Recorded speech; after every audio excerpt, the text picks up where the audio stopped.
Welcome, people, to episode 85 slash at people of the Coffee and Philosophy at People show. And, okay. Yeah, I see like random Discord things pop up, and I'm like, what? Yeah, so, at People, how's it going? What's up, people? Yeah, g'day, dingo babies, all that kind of shizness. Yeah, was kicking. And of course, Ron sold out. We've got ads everywhere now. That's what Ron do. That's exactly what Ron do. I heard he's like angling for some kind of like brand deal with like the corporate manufacturers of the barrels at the rodeo, so he can be like the clown on every barrel at the rodeo. Yeah, You know I can hear Himself a you, right? raise. What? you can't ever hear us, Ron. You know I can hear you, right? Ron, you can't hear anything. You ain't on our frequency, man. Yeah, so what's going on, Ron? I just figured I'd crash your show because you're talking shit. Well, I mean, that's cool. I'm trying to think. There was okay, so like I was talking about like Hey, this series of books I've been Listen, reading, right? stop hiding, Clay. I'm not hiding. Clay, I'm you're not hiding. hiding. I'm not hiding. Stop. Look, I'm not. Make yourself online. I am. No, Cope is on air. Oh, so you're saying Are you? you want me to make myself on air? That's what you're saying? Yeah, Well, online. that's all I'm saying. That's all I'm On saying. air is on air. Cope, Online Cope. is online. Well, there you go. It's a routine. Good job, Clay. Yeah, Ron's got everything he's ever wanted now. Mm-hmm. So yeah, My life is complete. like I was talking about this like Altered Carbon book series that I've been reading, and like some of the whole like digitized consciousness, all of that stuff. I guess last week or the week before, but something like the last book in the it's like a 3 book series or whatever, like a trilogy. The last one, they're having a kind of like a global revolution, and some of like the implications and the themes are pretty funny. They tie in with like a lot of the stuff that we talk about. Such as. Well, okay, so one like one of the themes is like basically whenever you have like you remove the constraints of time, and you can like have these like generational, like you can just carry on indefinitely. It's basically like a slow grind against the quote unquote system to change things and like make something new. So it's like instead of trying to like concentrate on making something quick, fast, whatever, like the kind of like revolutions we've seen throughout human history, they think of more of like a kind of like a long term like eroding of the establishment, I guess you could say.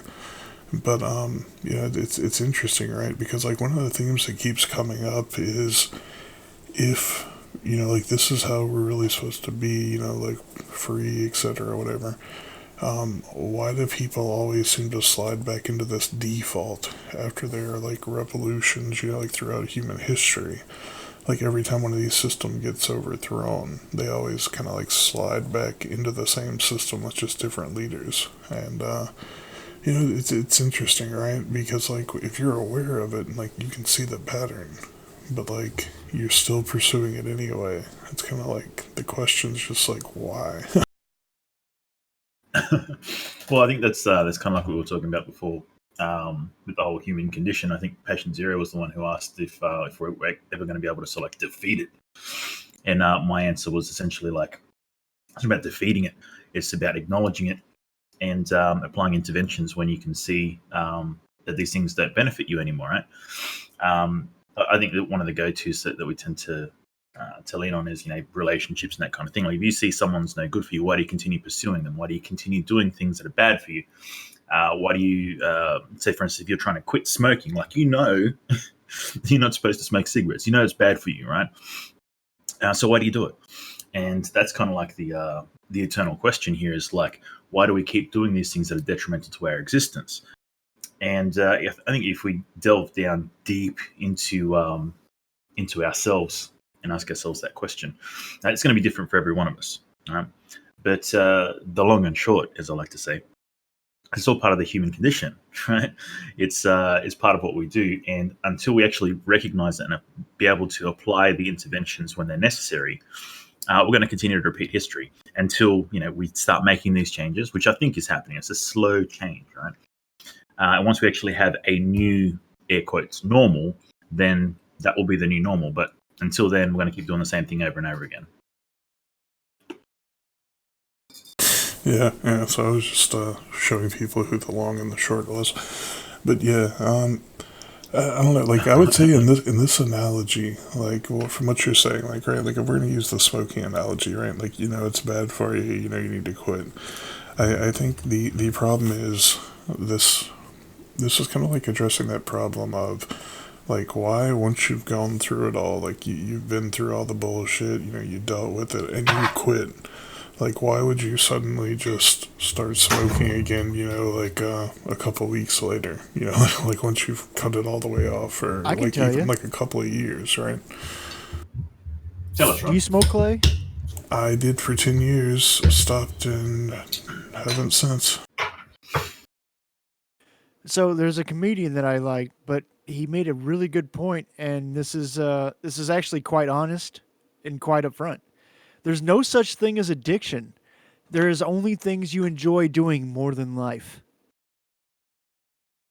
And that's Yeah. why. That's why people No. that's why people like I enjoy smoking more than life. And yeah. I mean I don't actually I quit smoking too, but I mean that's the way it goes. Whenever you do start smoking again, you enjoy smoking more than living. And that's the bottom line. Okay, so now let's translate this over into the topic at hand, right?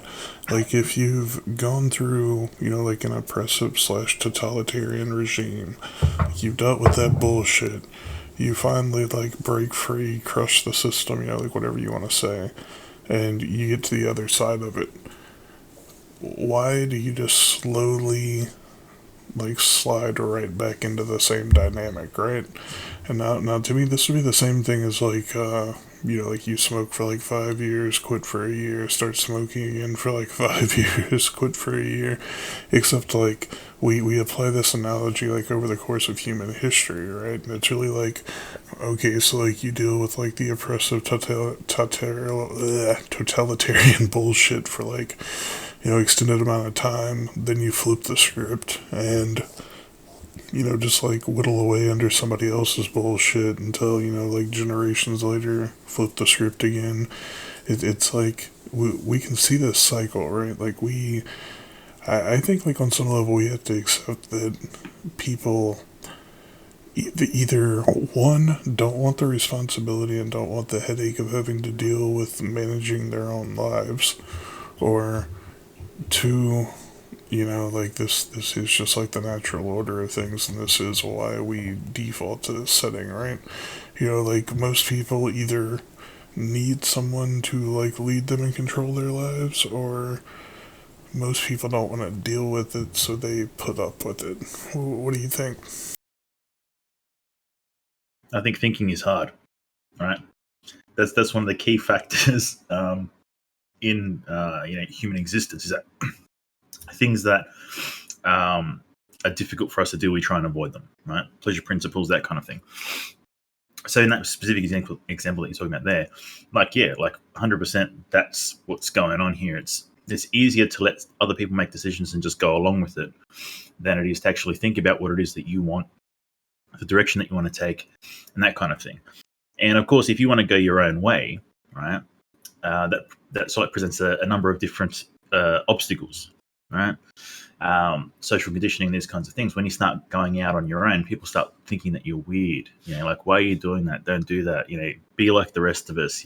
One of us, right? And people don't want to deal with that shit. So it's much easier to just go like, yeah, look, let other people decide what's going on, right? And I'll just follow because it's just easier to do that than it is to think about my own future, my own mortality, my own bits and pieces, and take action based on what is best for me as an individual, as opposed to just going with the crowd. Like that's the problem. Path is a path.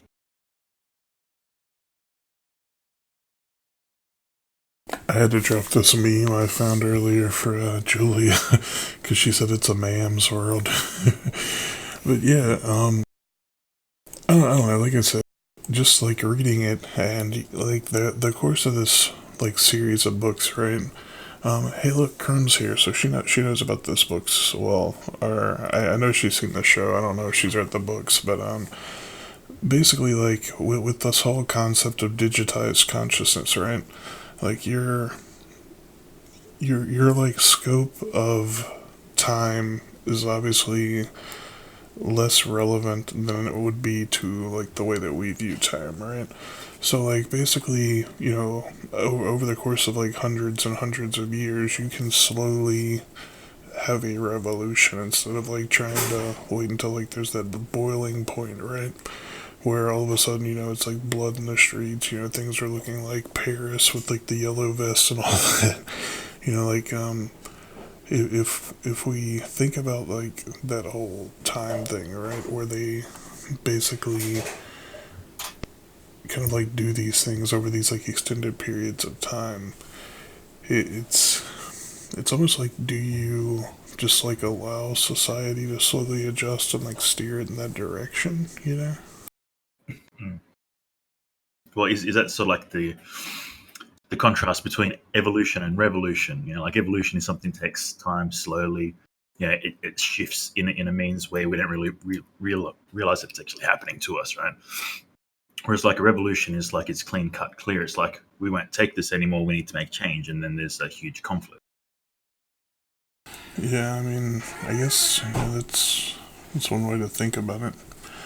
But yeah, it's interesting seeing how like it plays out in this book.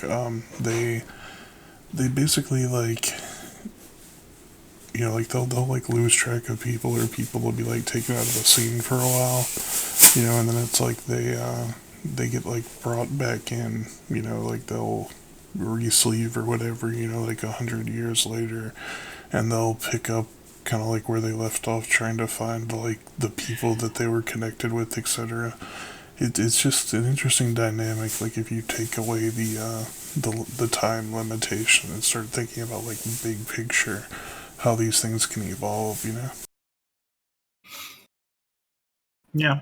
No, it wasn't to say that we're not in that system currently. The some of the things that I've been sort of like looking at recently has been about the air quotes more natural way, like reincarnations and that kind of thing. And what's not to say that that's not the system that we're living in like right now, where essentially you're on the planet, you do a certain bunch of stuff, you eject out at the end of your run, and you get to cruise around the universe doing whatever the hell you want to, like your energy, and you can choose to insert yourself back in at a different point in air quotes time, because time is a man-made construct. Yes, I'm sexist. And carry on and have another crack at it. Yeah. What do you think, Ron? I have no idea what the fuck you're talking about. Time and man-made constructs and what? Time is a man-made construct. It is. Yeah, it is. I mean, that's the thing is like people talk about time travel. They talk about like all this shit. It's like no, it is a time. Time is the Earth's position relative to the sun. That's what time is. It's like it's a measurement, but it's not something that you can go back and forth in. I don't care what Einstein says or whatever. It's bullshit. Well, yeah, I think Shut up, Neil. I think what you're Well, what talking is it about then? is space time. Like how space and time are relative.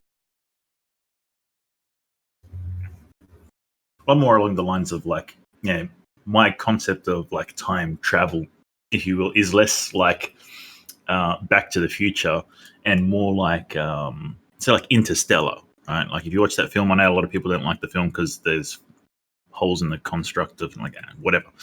What I'm talking about is the fact that time is relative. So the whole thing of like where they go down to that particular planet and they come back and they spend like an hour there or something like that, but it's been 37 years or some shit, like not that long, but X amount of time has passed on the ship that they left, right, that they docked back to.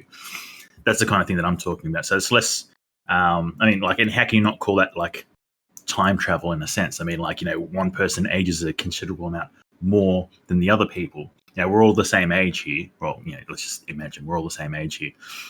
Then a couple of people go somewhere and come back, and they're X amount of years younger than the person who stayed still. That's the kind of thing that I'm getting at. Well, something I think people have to take into consideration too is whenever you get into the whole like idea of traveling through space, right? One of the things that Einstein was able to figure out is like the faster you're moving, it's like you the speed at which you're aging changes, right? So like let's say if you went out into space and were like flying around at light speed, right? Then you come back to Earth. Like this is where like the movie like the Planet of the Apes gets like its theory, right? It's because like your time is going to exist differently than the times chilling here on Earth rotating. Something to do. Well, that's what the theory of relativity says. Yeah, right. But that's bullshit. It's absolutely bullshit. Well, is it right? Well, here's the thing. It's like, so they proved this with atomic clocks, because atomic clocks measure time differently the further away you are from gravity. And that proves the theory of relativity. But actually it doesn't. It proves that gravity affects the mechanisms behind atomic clocks. And like the clocks measure time differently, but the Earth is still the same distance from the sun. And it's still the same, like, here's the thing. It's like you don't age differently when you're on the space station. You actually age worse. Like all sorts of different things. That would be different then, wouldn't it? Yeah. Well, I'm just saying, like it ages the exact opposite of what relativity predicts. So if your observations don't match with the theory, then it's bullshit. I don't know. The thing is, like, there's a difference. You're trying to pick a difference, and there is a difference, whether it's the way that you wanted to or not. This is kind of like the data splitting thing we were discussing before, right? Where essentially it may not be the result that you wanted, but there is a result there to look at. Right. And that's what I'm saying. Like, I don't have the answers. I can't tell you. Like, and here's the thing. Science is a philosophy. So we are talking about philosophy right now. Like, I mean, that's the whole thing. Like, people don't understand this. Science, the scientific method is a philosophy. No, it's a measuring tool. No, it's scientific. We keep getting into it. It's a measuring. It's a philosophy. It's a ruler. That's all that it is. Well, there we go. Now we get to fight. Yeah, Izzy. We're gonna fight. We're making Izzy happy. But yeah, look, like I said, the thing is, it's a measuring tool, right? It's the means of, recording a measurement, right? Now, the thing is, when we first started, like, say, with the ruler, because that's the go-to for me, at least, anyway. You got yardsticks, you got metric, you got imperial, you got a whole bunch of different means of measuring, right? And over time, the means of measuring has gotten better and better and better. I mean, to a point now, we're measuring microscopic like levels here, right? So we've come a long way from the yardstick and all that kind of stuff. So over time, the means of the measuring tool has improved, but it's still just a measuring tool. So science is the same thing. It was a very raw and crude means of measurement back in the day, and with due to technology and that kind of thing, we have made quite a few advances. But we can't sort of like cling to these things, which a lot of people do. A lot of people cling to science and go like, oh, well, science proved this and you're wrong and blah, blah, blah, all this kind of stuff. I'm like, dude, like in 50 years, we're going to look back at the science that we have today. I'm going to go like, dude, we were so fucking primitive. So the concept here is to go, okay, it is just a measuring tool. There is nothing more to it than that. We know what we know right now. We can't know what we don't know. So we have to leave the options open and go, okay, well, it's not set in stone. As the measuring tool improves, which it will continue to do so, there is no doubt in my mind it will continue to do so. As the measuring tool improves, we're going to find new things. We're going to have new means of understanding of a number of different things. So to be so binary in our thoughts is ridiculous, primitive, right? So, like I said, stay open and just understand that it's just a measuring tool, and it will improve. We're going to find new things, and stay fluid. Be water, my friend. Take the whole Bruce Lee angle. Be water, my friend.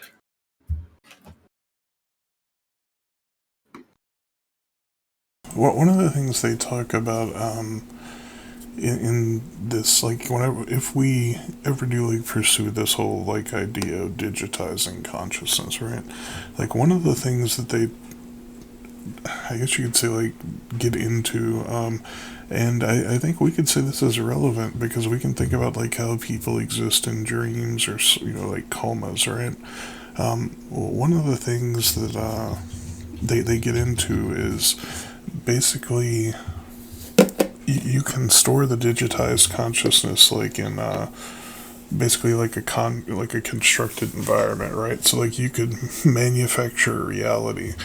One of the things they do is they have the ability to speed up or slow down time in these constructs relative to this quote unquote reality that we're in right now. So like on the upper end, they can go. You're like, talking about fiction right now, right? Well, yeah, but like I said, this can technically also happen in comas and dreams, so I don't think it's that far-fetched. Like, have you ever heard about the people that, like, go into a coma and, like, live a whole nother life over the course of, like, a year? I mean, like, this, technically, it can happen. So, yeah, like, if we ever get to the point of being able to, like, encapsulate or digitize a human consciousness, then it's, obviously that's like a logical transition. Like, if we have that technology, then the rest is easy. But yeah, so like they will basically go into these simulations and they can use like one day to train like a year of like learning a new skill or something, right? So like people will go into simulations for like a month and get like a full like professional degree and like learn how to do things. But yeah, I mean, like, even think about it like this: like, what if we went the way of like inducing medical comas on people, but we had some kind of way to like steer them, right? Like, I could easily imagine a world where people would like opt into like a guided medical coma to like do their whole full college training in the course of like a month. I mean, I'm sure it would be expensive as shit, but like, you can't like fathom a future where we can do something like that.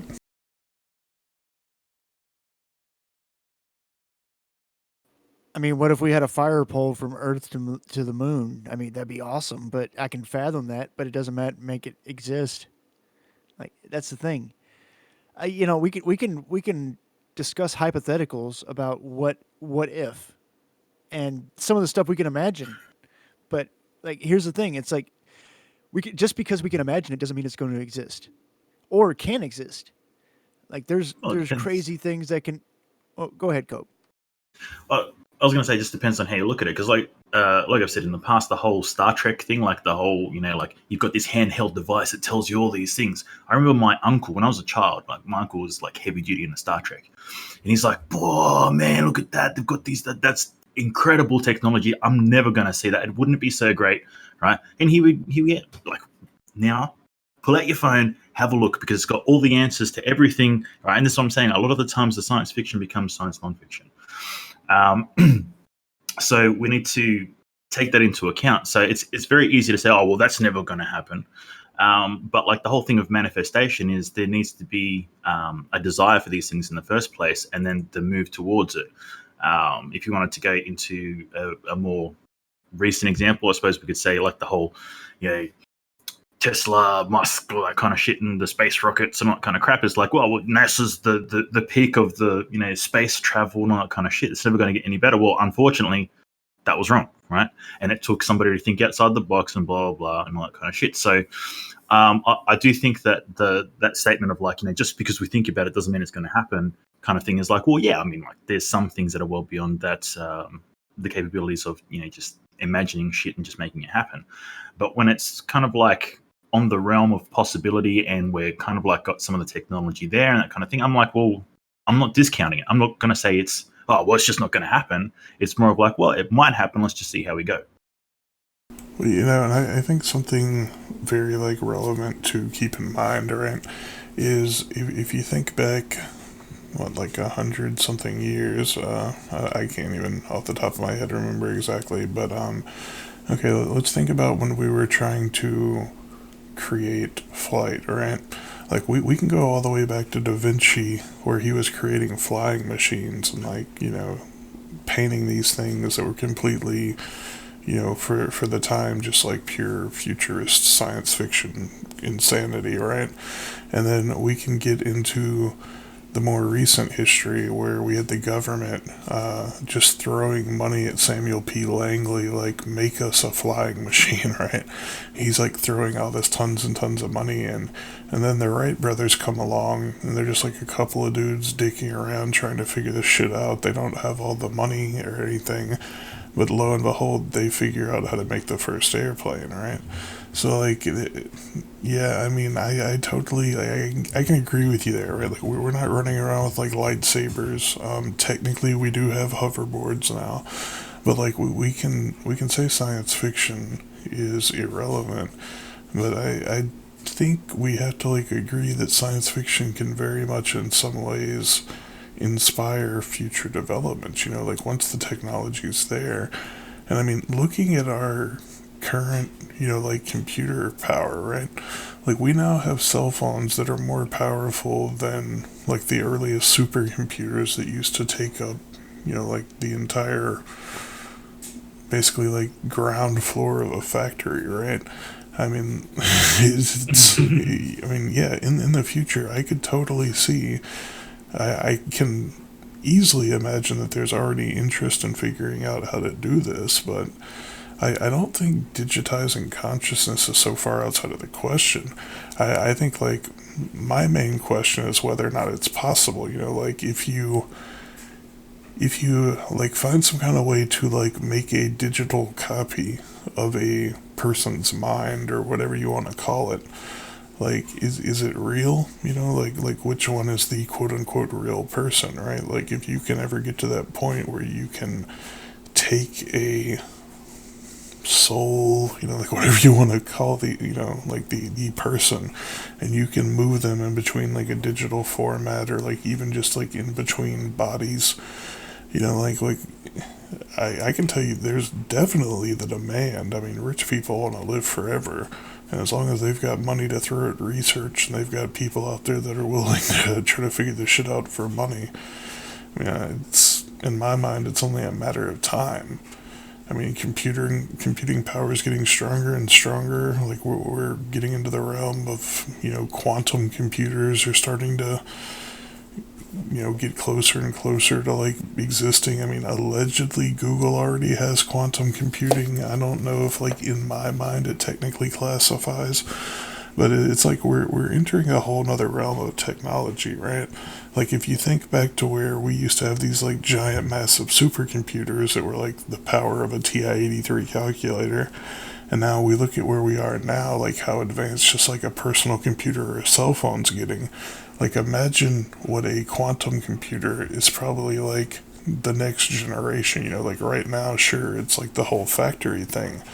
But, give it like another 50 to 100 years, we might all be walking around with quantum computers in our pocket, right? Like if we keep developing like this, yeah, I mean, I imagine we're going to get into some really interesting shit. That's all I can say. And definitely with the computing power that you're talking about there, I remember when I was in high school, they were talking about how essentially the technology that they had when they flew to the moon. I know Ron doesn't believe in that kind of shit, but anyway, let's just imagine that that's what happened, right? Imagine, okay. Yeah, let's just imagine. Use your imagination and just say it happened, right? If they did go to the moon, the computing power that they had then, right? Like our phones in our pockets far like surpass that computing power. So technically, if it did happen, allegedly happened, right? We would be able to fly to the moon with our phones, right? That sounds stupid. It sounds ridiculous, but that's what we're talking about here. And since we're talking about me being in high school, I also remember my crystal math teachers telling us that we need to learn algebra and a whole bunch of different bits of mathematics and that kind of stuff because we would never have a calculator with us all the time. I call bullshit. I have a calculator in my phone. My phone is with me all the time, right? And this is what I mean. Like the perspective of those individuals at that time is this will never happen. You can never have a calculator with you all the time. Now, in the future, because I'm from the future, we do have calculators with all the time, and it was something that could not be comprehended by the minds. And keeping in mind, these are the elders teaching the young of what's going on and saying you're not going to have one with you all the time. So clearly, they were wrong, right? And this is why I'm saying, like, what we have to understand is, like, right now, we may think a bunch of shit that is completely fucking wrong. And we have no concept of what the future holds for us, the capabilities of mankind in the future. And to be like, oh, well, you know what? That's just never going to happen. You're never going to have a calculator with you all the time. That mentality is just ridiculous. We need to keep our minds open and go, okay, well, look, this is what we know right now, air quotes, know right now. So we can make decisions based on that, but we don't know what the future is going to hold for us. And some of these crazy concepts may in fact come true. You see, here's the thing: is I'm not saying that definitively these won't come true. I'm saying that just throwing things to the wall and be like, well, it could happen is not a reason to like believe it's going to happen, right? Like you can look. I mean, That's and true, here's yeah. the thing: it's like, okay, yeah, you were in public education, and these teachers didn't have the foresight to see that technology was getting better and better at a exponential rate, like over time. Like, and then that's something we can see right now. Like, we can look back and go, yeah, that's definitely like that was retarded for them to even say that, because it's pretty obvious now that technology was getting better and better. You know, Moore's law and all that.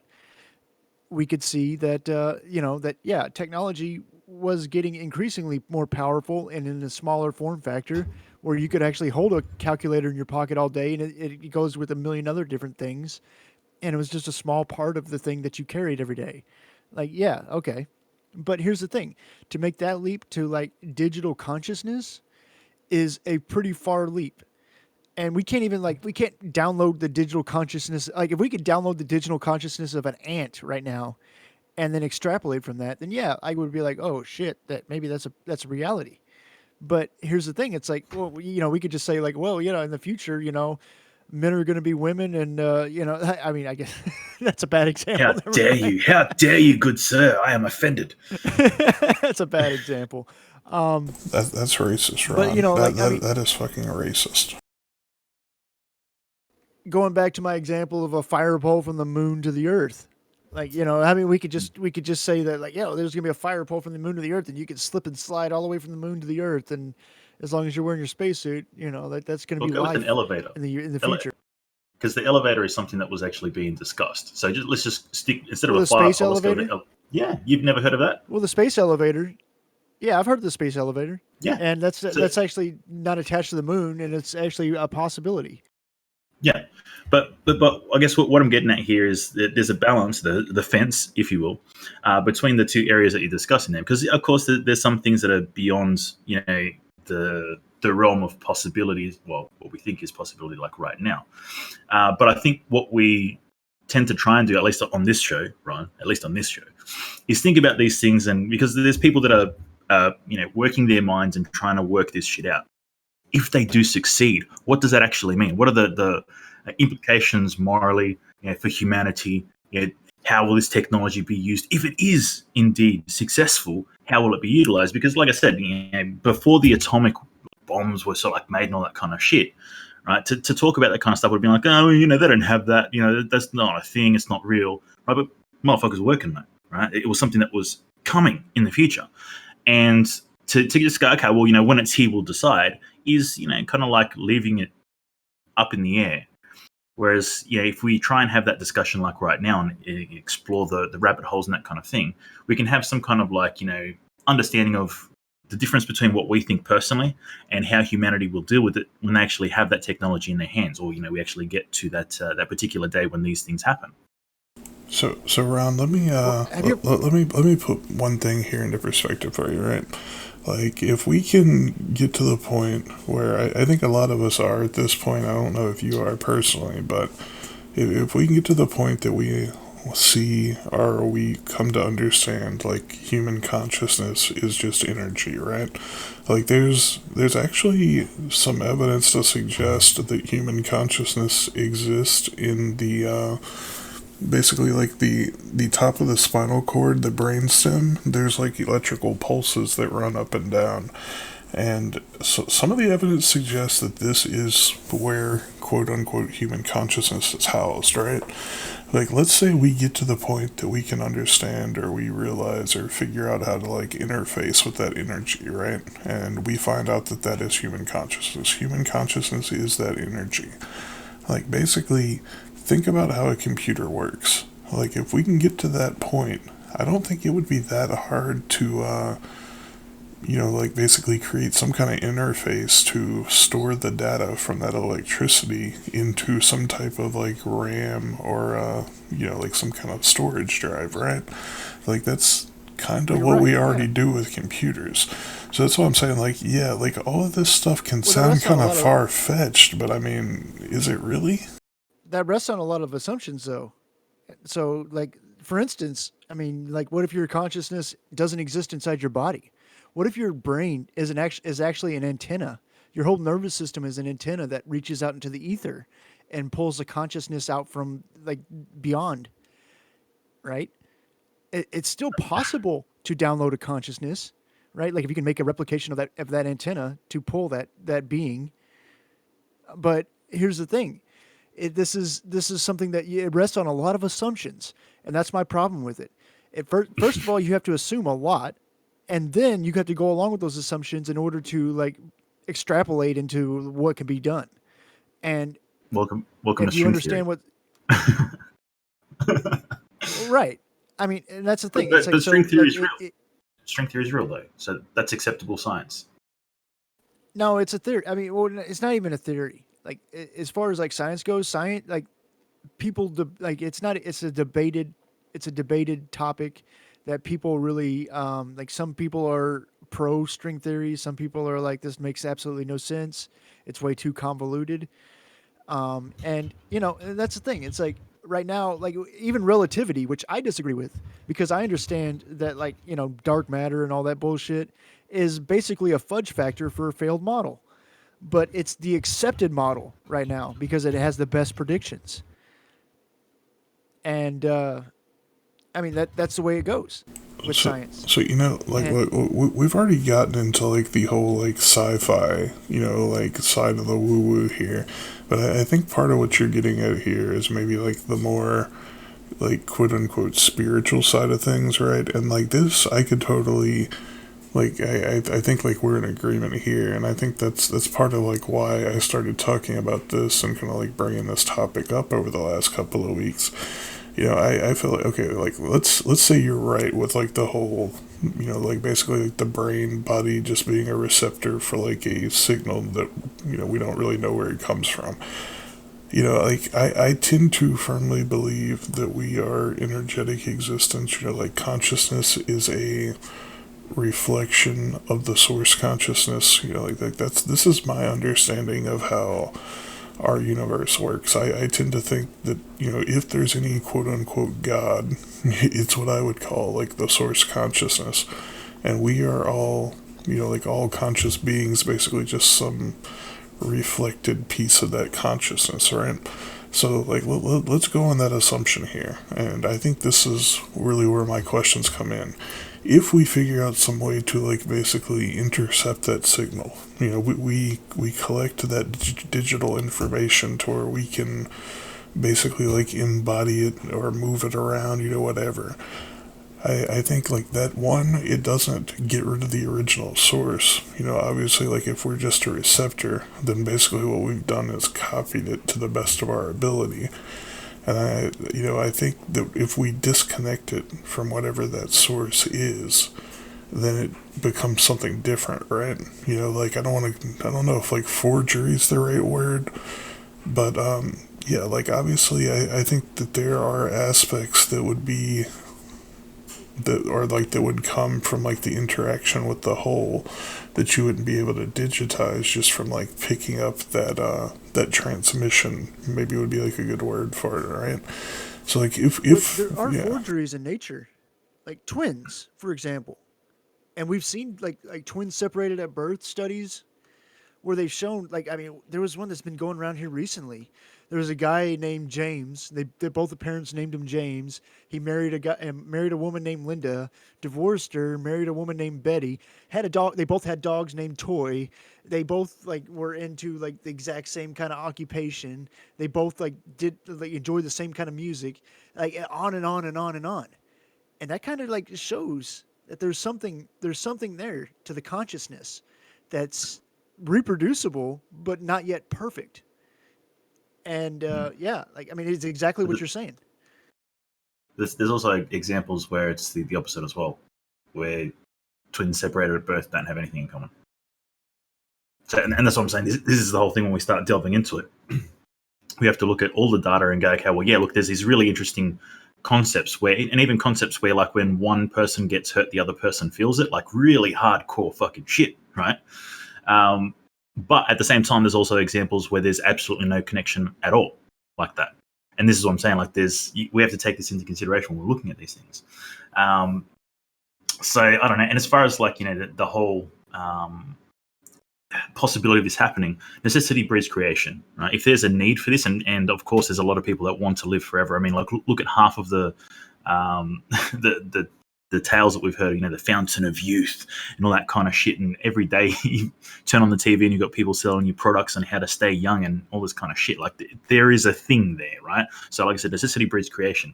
So this is something that I believe is going to be, if it's not already being pursued, which I think it is, it will be pursued further and further until we actually find an answer. And since we're already kind of like getting into the quote unquote woo woo, so Ron, have you ever like got into or like looked through some of like these reincarnation stories? Like people that like keep like basically like strong recollection of their previous lives.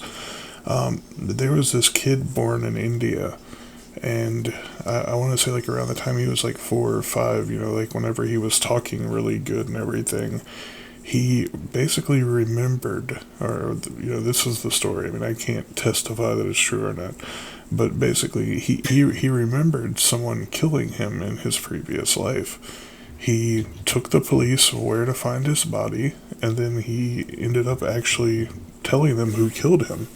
And the police did like their DNA thing. They figured out, damn. So like this kid, like 4 or 5 years old, whatever, like literally led the police to a dead body, and also led them to the person that killed them. And for whatever reason, like it checks out. So like sure, we could assume, either one, it's like a fake story, or like two, like maybe for whatever reason the kid just had information. But like according to the story too, like the body had been dead for like so however many years, and I mean it was just like essentially like a missing person as far as they knew in a cold case. And, like there are other stories too, and like so much about this leads me to the conclusion that like this is how I build up my energetic existence understanding of reality, right? um yeah, I mean, I also, one of the things that like I kind of struggle with is Well, if here's the this thing. is possible, So should we be meddling with it? Like I don't think we should really, or I don't know if we should. meddling with, well, first of all, here's the thing: is like India, the place of like a million scams, the place of like all these guru self healer like teachers and stuff like that. Yeah, I'm going to be skeptical about any kind of claims of supernatural stuff coming from India. Just just my I don't know. personal. I don't know. I mean, I think that's global. I mean, feel free to turn on your TV and look at the televangelists that do the same kind of shit. I think it's oh global. no, totally. I was thinking that as I was saying that. Yeah, the people, the faith healers and stuff, same exact thing. But I mean, India, it's even less scrutiny. They seem to be more believed over there.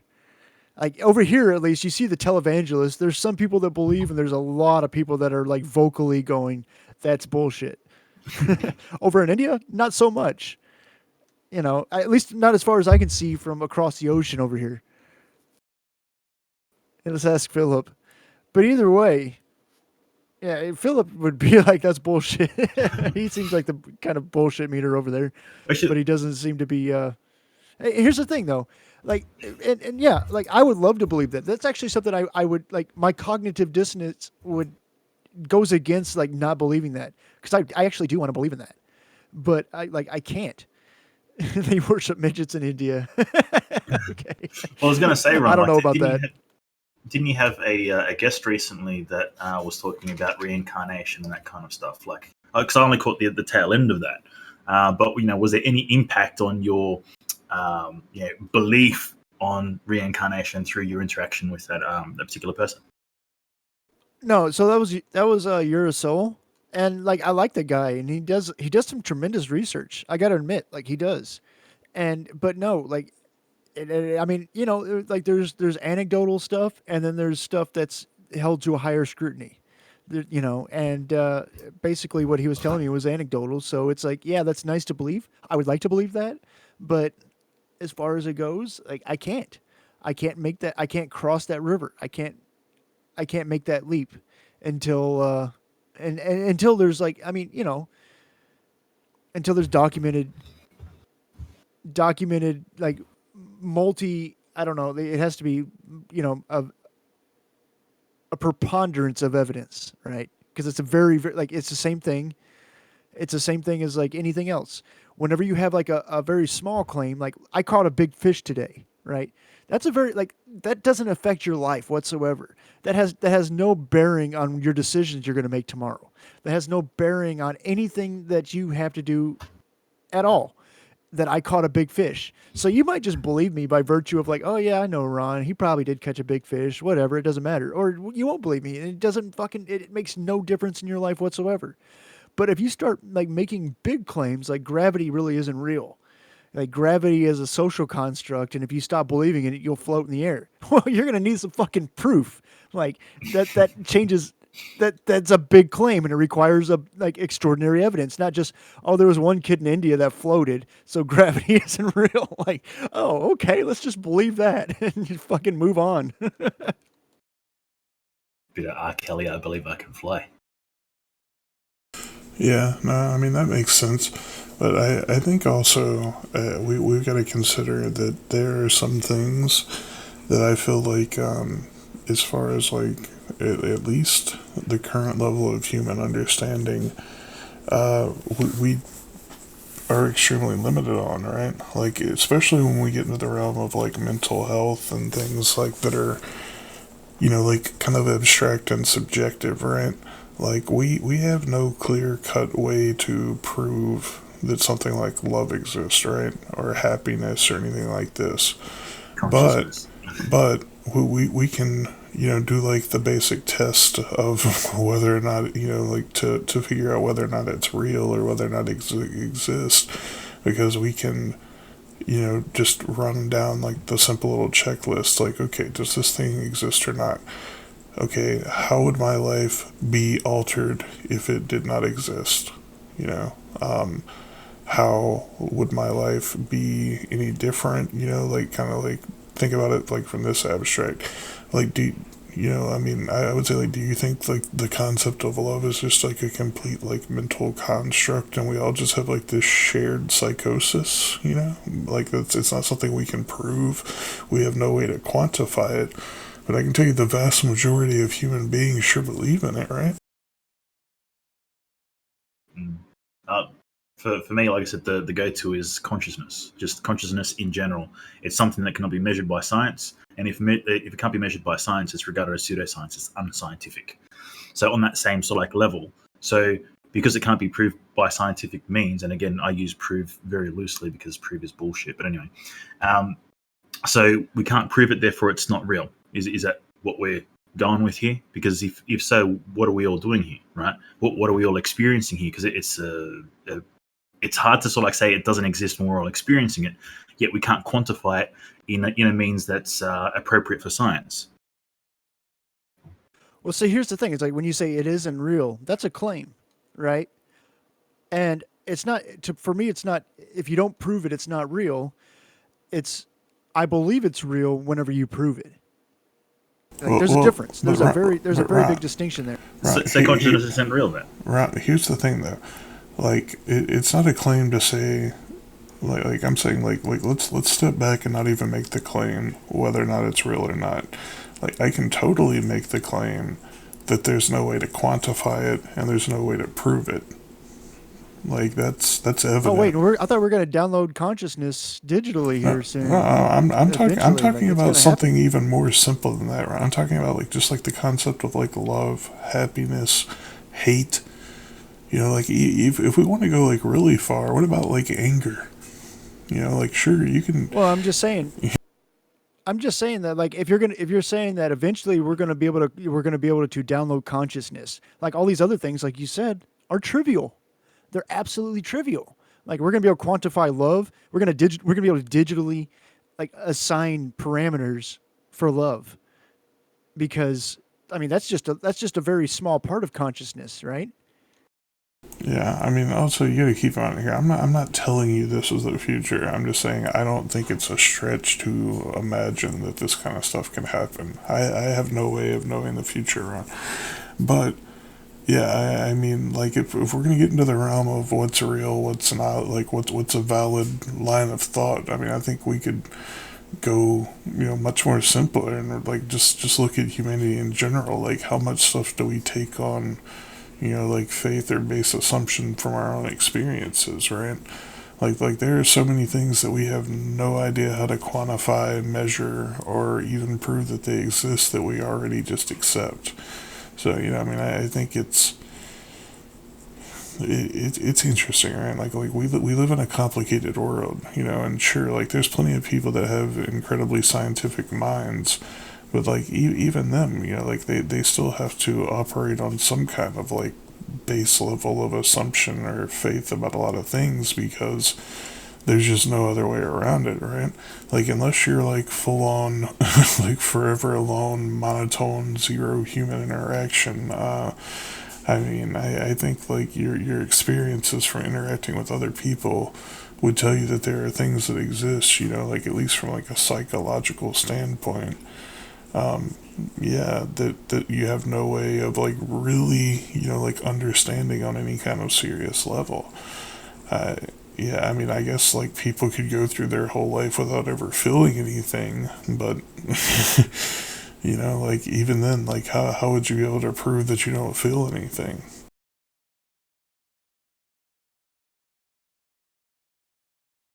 It's just like it's a double bind, right? Like you can't prove it exists and you can't prove that it doesn't exist. You can't even prove that you feel it or you don't feel it. What do you reckon, Ron? I was waiting for you to talk, Cope. No, he was asking you. Dude, Cope can't prove anything either, man. You know, yeah, we've talked about this in the past, right? Like we've talked about the fact that laws can't give you freedom; they can only take them away. I think one thing that like we need to develop as like a base ground rule is that science isn't about proving anything. Science is about disproving things. Like that's how it works. Actually, no, it's not. It's about reproducing observations. So I observe something like this thing is real. And I go, hey, Clay, this thing is real. And you're like, yeah, right. I'm like, okay, if you do step A, step B, step C, you can see for yourself that this thing is real. And then you go and you do step A, step B, and step C. And you're like, holy shit, I'm on the other side of the world. And this exact same thing happened over here too. And then Cope over there in Upside Down Land, he does the exact same thing. And he's like, holy shit, this is something that happened. I can see it myself. And then so you write down this observation actually happened. You proved it. And then, you know, I mean, you proved it as best as we can. And how many so like scientific basis so like that we have out there has been supported for X amount of time and then air quotes disproven, and it's been considered to be outdated, primitive science that no longer is valid. Well, you have to understand, so like we can jump to a conclusion. Well, we can jump to a conclusion, right? Like we can do this experiment, and then we see this thing happen, and then we say this is the science. This thing happened, and then we come to find out there was an extra step that we didn't foresee, and that's actually what caused that thing to happen. So we did see this thing happen, but we just didn't understand the mechanisms behind it. So then we jumped to a conclusion that said that this was science, whenever the other thing was science. But that doesn't mean that this thing didn't happen. That doesn't No, it mean that wasn't. our observation didn't actually happen. It just No, means that it's all our science. understanding, yeah, no, right, yeah, our understanding of this observation has changed, and we now have a better resolution of understanding what this observation means, Okay, and Ron, it still could be overturned. Ron, Yeah. here's an example for you, buddy. Let's say you flip a coin 1,000 times. Disregard like math and logic here, but you land on heads every time. Your new theory of flipping coins is it's going to always land on heads, according to science, right? But the reason why I say science works by disproving things is as soon as you make a theory, it is now basically every scientist that comes behind you's job to either build off of your theory or disprove your theory. Like, this is how they work. So the first motherfucker that hits tails has just disproved your theory. So now we need a new working theory. Like, this is how science works. It's only accepted until it's disproven. No, see, Neil says I'm right, so the science is settled. Okay, Neil, prove that you're right. Well, what if Neil's wrong, even though he thinks you're right? No, he says Oh I'm shit! right. So he's shit! right, So Ron, Neil just disproved it. If he's wrong, then he just disproved your rightness. So like there we have it. And it's science in action. Ipso facto. He's using Latin and shit. QED. Look, Ron. Look what he said there. He said, "I'm never wrong." And what happens when people talk that way? In extremes, Oh, those absolutes will get you. Yeah, I know. Those See, absolutes will get you. And you're backing this guy. I don't know. I'm just saying. No, he's backing me. Yeah, well, but you're backing him too. You're saying, "Hey, look, this guy said this." I just pointed it out. You guys are backing each other. It's kind of like that Spider-Man thing, pointing at each other. It's a circle jerk. And we're all Listen, I watching. need a beer though. Well, hey, I've been hey, needing you a beer for a know, while. Circle Jerk. That's a good tie-in for Steam. So I just figured. Hey, let's talk about Steam. Yeah, we could just I'll be mention. back in like 1 minute. Okay, so yeah. Anyway, Cope. Back to the echo chamber. I mean, obviously, we know what we're talking about here, right? Yeah, pretty much. I I think I'm on the level. It's just the clown that doesn't get it. Mm-hmm. Yeah. Well, look, and look, like I said, the whole thing is like we can sit here and debate the topic, but if we don't actually explore the topic, then what are we actually doing, right? And this is what I mean. Like the thing is what we talk about here isn't like set in stone. It's kind of like, well, if this was to happen, if we colonize Mars, right? Like, okay, we haven't colonized Mars. There's been a few attempts of like putting teams together to go and colonize Mars, but we haven't actually done it yet. But if we're not going to sit here and think about what could happen, like when we actually do that, what the future holds for it, well, then what are we doing? I mean, that's what I'm getting at here. The whole point is to explore these concepts mentally before they actually happen, right? Yeah, and I mean, the whole thing is like that. This is how creation works, right? Like somebody has to be willing to think up something that doesn't currently exist to create something new. Like, yeah, I mean, sure, you can just like accidentally make things happen, or you can like randomly fumble around. But yeah, like the majority of creation comes from people thinking up things that don't exist and then trying to figure out how to make them exist. Yeah. Well, the whole PlayStation concept that I keep throwing out is like right now we're up to PS4. The PS5 is already being developed. There's some shit being leaked here and there. But the PS6, right? It doesn't exist, right? We haven't even got the PS5 yet. So we don't even know what the PS6 is going to look like, what the specs are going to be on that kind of shit. So to actually talk about it is ridiculous because it doesn't exist. Well, no, because for it to actually be created, we need to actually think about what's going on, look at the resource that we have.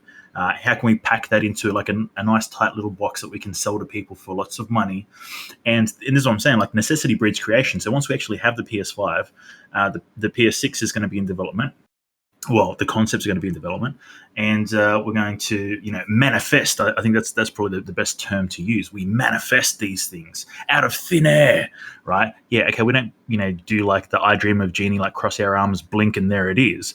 But there is a process that happens from going, okay, well, you know what? We've achieved this much so far. What can we do better? How can we make this better? How can we, cutting edge technology? Let's pack it in there. And this is what we're talking about here. Is essentially the process of how it happens and looking into the future and going, okay, well, let's just have a look at the past PS1, PS2, PS3, PS4, PS5, and let's project into the future and see what they could do. Because for a lot of people saying that VR was going to be something that was capable on the PS4, they would have gone, piss off, mate, like fucking VR, right? Because I still remember when the Oculus Rift was like kickstart and nobody believed in it, right? And I was talking to my mates about it. I'm like, dude, man, this could be a cool thing. And I'm like, VR bullshit. It's never going to happen. You think you're going to have a VR in your house? You're dreaming, mate. You're dreaming. Dude, I've got one, right? And we went from bullshit concept to having one in my hands in a number of years, and it wasn't that long. So this is the process. We have to respect the process, take it on board, and deal with it and project into the future just a little bit to see what's going to happen. Speaking of this whole like Is that really the process, though? Yeah, thinking up. Well, unless you just fumble upon discoveries. Yeah, I mean, like there are accidental discoveries. 3D graphics are going to get better. It's not hallucinology. An extrapolation. It's a hallucinology, but you get what I'm saying, right? Like things don't exist. Like the PS6 does not, the PS10, right? If you want to go that far into the future, the PS10 does not exist, right? But if somebody puts their mind to it, right, and starts developing, eventually it's going to come to fruition. And it came from not existing at all and not being possible to do. Because how many people said to the Oculus dudes, like, you can't do it. It's not going to happen, right? It costs too much. The units too, like, there was all these things working against them. But somehow they managed to do it. This is the same thing. Well, that depends. What I'm getting at is on what kind of claims you make about the PS10, though. No, I mean, so like the PS10, like if you say that the PS10 is going to have extreme 3D graphics where the people look like real humans, just and you can't tell the difference. If you can't tell the, well, you're right. Well, okay, the flat out existence, yeah, it's probably going to happen unless they really fuck up somewhere along the line, or if something really shifts in the market, because there could be a good disruptive technology coming along. It's about due. But the fact of the matter is if you make the claim that PS10 is going to have extreme 3D graphics that like even like humans that you're sitting next to are not going to look any different than the people on the PS10, that's not that hard of a claim to believe. But if you say that like you're going to have a neural mind link to the PS10 where everything is going to be shown when you close your eyes and you're going to see it inside your head and you're going to play games inside your brain, that's actually a bit of a claim. But I think that's the disconnect. I think that's the disconnect between like what we're doing and what you perceive as what we're doing, right? Because what I'm getting at is we go the PS10, right? Like whatever, right? It may come to fruition, it may not. Let's imagine what could happen. It's not saying like it's definitely going to do this and you don't understand. Like no. We're saying what could happen if this happens and what impact will that have on humanity, right? And this is what I mean. Like when we're talking about these far out woo topics, it's not so much saying like, oh, this is definitely going to happen and you better be wary, like, of this happening. It's going, okay, well, look, here's a snippet of information that's out there in the universe, right? And we've taken it on board and gone, okay, if this does come to fruition, what is it going to look like? What could it look like, right? What impact could it have on humanity? What does that actually mean for us? And just exploring that before it gets here. It's not actually putting it in stone and saying, definitely this is going to happen and you have to prove me wrong. And I think that's kind of like where the conflict is for you, it has to be like set in stone and this is a claim that's made and it's going to happen. Whereas like for us, we're kind of like going like, well, let's think about what could happen if it did happen and let our minds wander a little bit. I think something here to think about too is eventually like we're going to get into these areas where we're plateauing with the limitations of our human existence, right? Like look at like something like photography, right? Like if you go back to where like they used to be having like these big massive boxes with like a fucking flash that you had to like light to make like an old black and white picture, right? Then we moved into the realm where we had like personal cameras with like film that we had to go take in and get developed. We then moved into digital cameras, and now we're now at the point where like people's cell phones in their pocket are basically getting pretty close to the upper limits of what a human eye can like actually notice. Then when we look at things like the 4K TVs, right? Like we're basically maxing out the range of creating a like some kind of visual feedback that our eyes can determine between, right? Like if you go up to like 8K, I mean, if you know what I'm saying, like most people aren't going to be able to tell the difference between like a 4K video game and an 8K video game. At some point, we plateau, like to where there's nowhere else to move in that direction. So I think it's logical Yeah, there's to a point of diminishing returns. right. So like, I think at some point we have to accept that, like once we've gotten it to look as good as we can make it look, and as like as detailed as we can make it detailed, right? Like as realistic as we can get it, then we have to start moving in a different direction to make it, somehow better. So I don't think it's a stretch to think that eventually, we get into the realm of like all games are basically just designed with like full 3D, realism in mind. But then also, like, what's the next step? Like, where do you go from there? Like, once you plateau in that direction, I think, like, eventually we have to figure out some kind of, like, synaptic, like, touch feedback, right? Like, whenever you can touch something in VR and it feels real. But then my thoughts are, like, once we get to that point, whatever we gotta do, like, some kind of full body suit that, like, gives you the feeling of touch whenever you're in these 3D worlds. At some point, we've essentially created digital versions of the shit that we already exist in, right? Like we're literally throwing all this money and energy into developing what we already have. I mean, sure, like it'll be different, like you'll get to like basically live your movies from like a first person perspective, or maybe that's too, like maybe you get to like hop between different perspectives of people in the movies while they're being acted out. But I'm saying, like, you gotta realize at the point that we've like maxed out our optical, observation powers, like we've maxed out like how fast it can go for our eyes to distinguish between. Like there has to be a different direction to move in to keep progressing, or else we just completely plateau and nothing changes.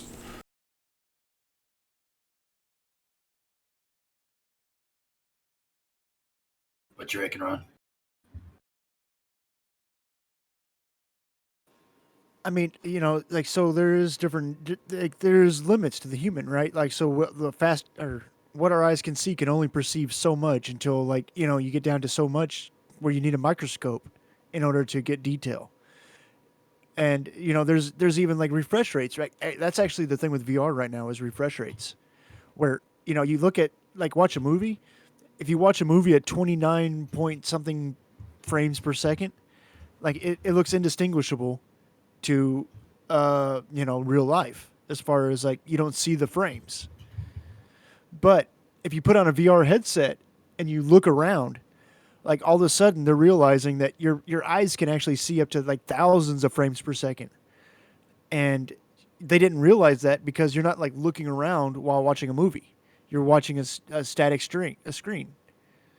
Like, I don't know if you guys realize that, but that's actually one of the limits that they're running into with VR technology, is that when you're looking around, like you can see the frame stutter because like what your eyes are perceiving plus your head moving at the same time, that velocity, the path of your eyes, Cope, the path Yeah, the path. is actually a higher velocity than what they've ever tried to measure. Have you used VR? I have. I mean, Yeah. I haven't owned a VR headset, but I've used other people's, and yeah, Yeah. it's it's goofy right now. Actually, I was like one of the first people to use VR, like back in the '90s. It was it was like a really really like hexagonal fucking game that they had that I paid way too much money to go play. Like Is it the it one where cost me we like have to shoot each other, and you have to well, stand it in was like that big ring? 'Cause I yeah, think I may have you played the stood in same the game. ring. Yeah, Yeah, and it I was played all it. like yeah, and I paid way too much money to go do it, and I mean back then, and it was like $50 and like 1990 money, which is insane right now. And yeah, but I wanted to go do it. Dude, I actually remember that too. Back whenever, yeah, like you used to have to like go get into like the whole big egg thing. That's what you're talking about. No, it was just like it was more like a velvet rope, but like plastic that that surrounded you in like a 6 foot circle, whatever that is, like a meter circle. The first time I saw VR, like this was back in I want to say like the '90s. You had to get into it was basically like this big egg thing that like closed around you, and I want to say it was like $50 for a play. And I'm talking like you go to the arcade and put like a quarter or 2 quarters in to play a life or whatever. This was like $50 a go. And I want to say like it only lasted like 5 minutes or something like that. It was pretty ridiculous, but I don't know. I want to say like me and one of my cousins got to go do it, and like I don't even know how. Like my parents were never much on spending money on this kind of shit. We might have like spent birthday money on it or something. I don't even remember. But yeah, like we went up in there, and this like, did any of you guys ever like? Do you remember the Virtual Boy? Like how it was like just red, and it was like like the Yeah, the graphics were like Nintendo Virtual Boy. yeah, like they were like line graphics. It was kind of like that in there, but it was some kind of mech game. And I'm just thinking, like, looking at that experience, right, and looking at where VR is right now, like, as fast as technology is progressing, like, I can just, I can't imagine, like, in the next 50 years, we don't have something like 3D projected images for like our TVs and stuff. I mean, they already have holograms, Like you can go to a concert and see like Michael Jackson performing or Elvis. Tupac. So like, as that technology gets more and more, advanced and it gets cheaper and they can start mass producing it, like you realize like that's going to be the future of television, right? Like we're going to have holograms in our room.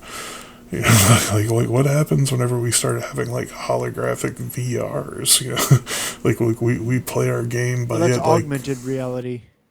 yeah, but I mean, like, I don't know. I'm just thinking like it's gonna keep getting more and more advanced, right? Like either we're gonna have to have like some kind of like suits that we like get into to experience this stuff, or we're gonna have to have like rooms that are built for like full projection and encapsulation into a like a hologram basically. But yeah, man, like sure, it sounds like science fiction, it sounds like it'll never happen, but I mean, dude, just look at the shit that's happened over the course of our lives, right? Like I remember I used to That's actually a better. Well, that's a better extrapolation. So yeah, this actually this exemplifies my point. So like yeah, like we understand like the graphics are going to get better, the devices are going to get smaller and more precise, and we can extrapolate from that and go yeah, exactly what you're saying, exactly everything you just said. That makes a lot of sense. Like we can look into the future, make a educated guess onto the future of what's going to happen, and that actually sounds very close to what I'm thinking. But to go from there to like downloading consciousness, no, like that that's a huge leap. That makes so many assumptions that we just take for granted right now. And that's one of the problems. Is like there's a lot of things that we take for granted about consciousness, where we can just go, yeah, consciousness, everybody's got it, and it's just something we live with every day, and like, we just take it for granted, and we can download that one day because of technology advancing. Like no, well, no, okay. that makes way too many leaps. So Rotten, like let's say you don't want to take that leap, right? But like you'll take the leap that will basically start living in like little manufactured worlds, like through like a suit Well, we or already like do, the so right, it's not much of a leap. right, okay. But let's say I want to apply this to like whenever we start thinking about like why we're quote unquote like alone in the universe, right? Like, why are there no like galactic civilizations out there meeting us? What if like most species, like as they advance or develop, instead of like going out to explore the universe, they just start manufacturing the reality that they want to exist in, right? Like, what if maybe it's easier to just create a digital world where you can, or like a digital universe, right, where you can just go explore the whole universe and meet all the crazy weird aliens you want to, and it all feels very real. Like what if there's virtually no point in going do it for real because you can manufacture it yourself and make it exactly what you're looking for? Like, is that something you ever That's thought what we're about? already doing. I mean, that's Well, what we're already doing. We're doing that right now. well, yeah, It's just we low are. resolution, and we can expect the resolution to get higher. But yeah, The I'm fuck always is high. Cope doing? I'm high as fuck. Like, Cope, what are you sitting over there like dabbing? You got like your blowtorch going? You heating up your fucking nail over there or what? No, I'm pouring another drink. Sorry, mate. Shit, dude, it sounded like a flamethrower or something. I'm like, what? Next Yeah. time I'll pour it a little bit further away. So yeah, I mean, I think like there's so much into the like the Fermi paradox, right? And like why haven't we found intelligent life? And then we get into like holographic universe theory and everything could be a projection. I'm saying whether it is or not, who's who's to say we don't just like all species, like let's just not even limit this to humanity. What if like on the whole species get to that advancement point and then like they just figure out, okay, well it's easier to just make our own reality and exist in it than it is to cope with the limitations of the quote unquote reality that we currently exist in. And like to me, that's what would really push the drive for like trying to figure out some kind of way to like digitize consciousness, right? And as much as like I say that, it also kind of like ties back into the original theory, right? Like maybe we're already in one of these simulations, we're already in one of these like projections slash holograms, because if this is like the logical evolution of what we're doing with our technology, what's to say we haven't already done it? And the reason we're having this experience right now is because the only way we can remember what it's like to do something different is to go back and simulate what it was like before we had the technology.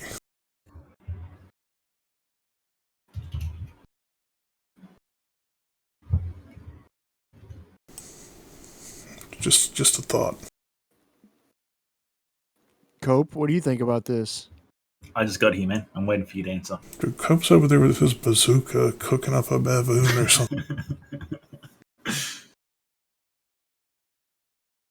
Come you on. drunk yet, Cope? Dude, I've been drunk since the moment I got up.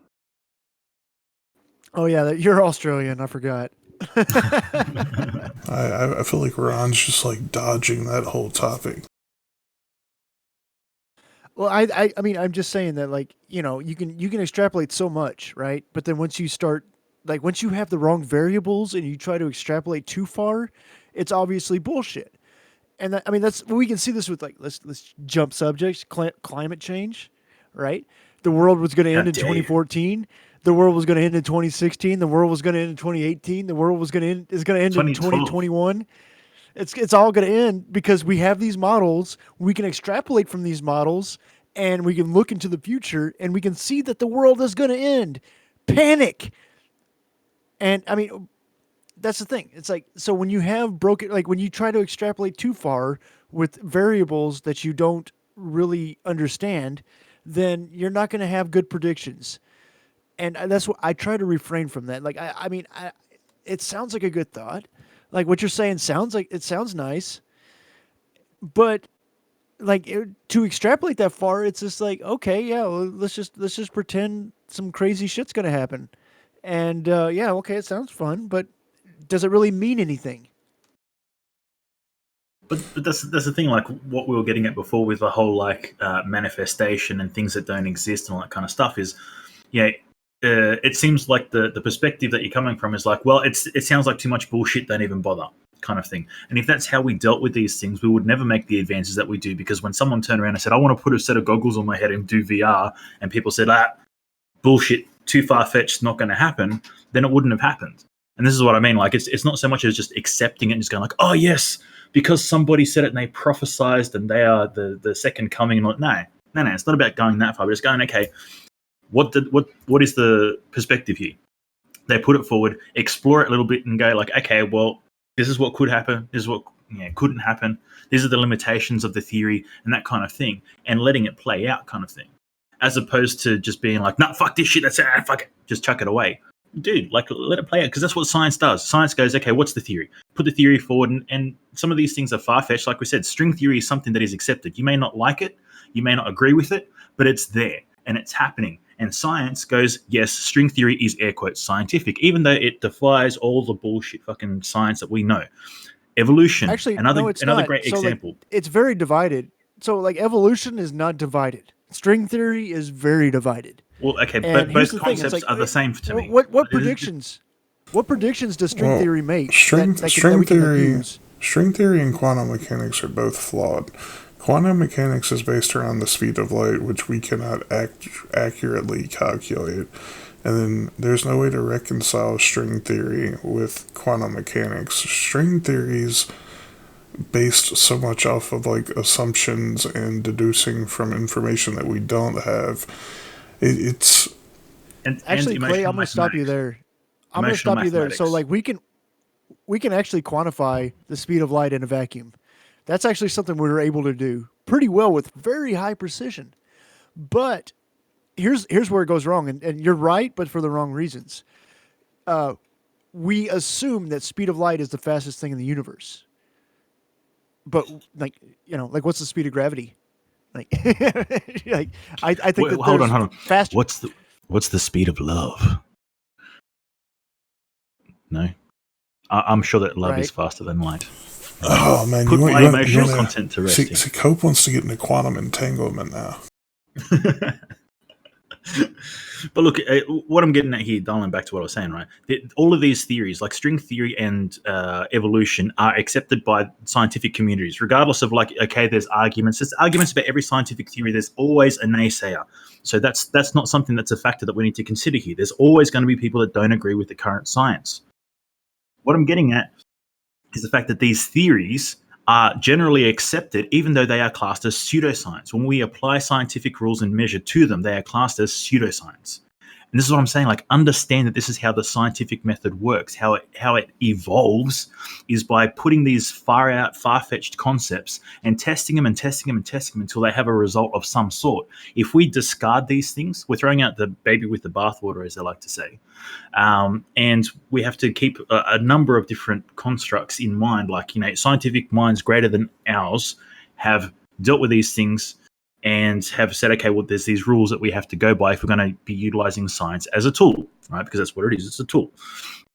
Absence of evidence, not evidence of absence, and all these bits and pieces that we go, okay, this is what we need to deal with. So when it comes to these concepts, like I said, I think it is unscientific to throw these things out without, going, okay, well, scientific method says this, so let's explore them to the extent that we can. That's all that we can do, right? Just use the mind and explore these things, and let science do its thing. But like, to cast it aside and say it's ridiculous to even consider and discuss these things is unscientific. You know what, Ron? I think Cope is a climate apologist. He is. He's classic case. Oh, look, like I said, like my standpoint on climate is very clear. Climate change is 100% fucking real. I don't give a fuck what anyone says, right? The impact that humans have on that is a different fucking story, completely different story. But the fact that I even say that, climate change is real ruffles feathers. Like, I know Ron's sitting there like his balls are burning, right? Because I said climate change is real. Balls.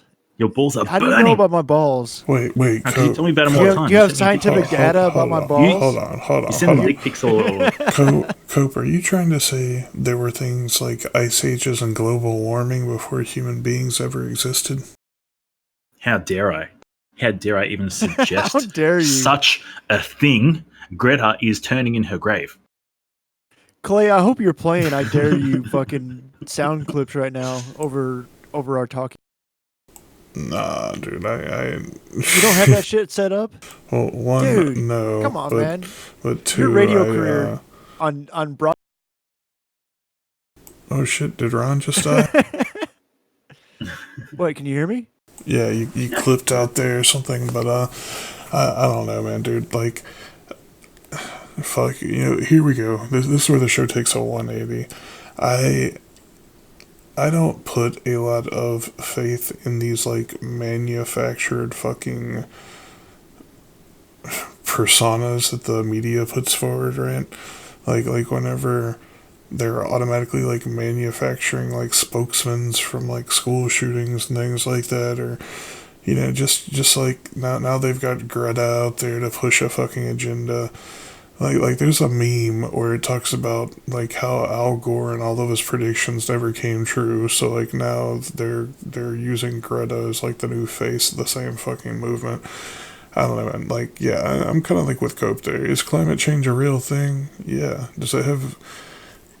I'm not gonna say it has nothing to do with like human beings and like carbon emissions and all that shit, but I think the world's a lot more powerful than we really comprehend, and to think that like the world's not gonna self-regulate no matter what we do is just fucking human hubris, and it's kind of fucking absurd because even like whenever we look at something like radiation, right? Like, do you realize like we could just go, or the world, like even if we weren't involved in any way, could just like basically start growing sunflowers in Chernobyl and clear up the radiation on its own. Like eventually the ocean will clear itself out. If we happen to die before that happens, that's really irrelevant. But the Earth is going to sort its shit out, and the Earth will keep going. I think like we're more at risk of destroying ourselves than we ever were or ever could be of destroying the world, in my opinion. Like, sure, we could technically have like a nuclear war and we'd probably wipe out the vast majority of humanity. Do I think we would destroy the planet? I don't think we have the power to even get close. Well, that's something that was like an assumption that they've made during like Chernobyl. They're like, this place is going to be uninhabitable for years and centuries to come. And it's like they look now, it's like, holy shit, this is like one of the best wildlife refuges that ever existed. Like, you know what I mean? Like, they look at it now, it's like springing with life. There's like and it's not like the Simpsons fish where they have like 3 eyes and shit and like all sorts of genetic mutations. Like, that's not how breeze you. What? I just noticed Breeze was here, so I was, how dare you, how breeze you. Oh, okay, all right. I didn't get that at first, but yeah, no. So like there was this assumption. There was this assumption that Chernobyl was going to, like, in 3 Mile Island and like all these nuclear disasters, life would be uninhabitable. They would never ever be able to, like not in our lifetimes, not in our grandchildren's lifetimes would there be life that existed there. And yet that has been proven wrong. Not only has it been proven wrong, like life, like what was that Jurassic Park quote, life finds a way. And Yeah, yeah, dude, yeah. that's the way it's going. And what does it tell you about science, right? Here's something to think about Well, too, and that's right? what I care about science. The science that can make predictions is the science I care about. The science that makes bold predictions and it doesn't come true, then it's bullshit. I toss it aside. That's why I mentioned climate change. Look at that double fucking life finds a way. So you gotta check this out, right? Like whenever we think about the Fermi paradox, I think like we gotta realize that this has a very much like human confirmation bias to it, right?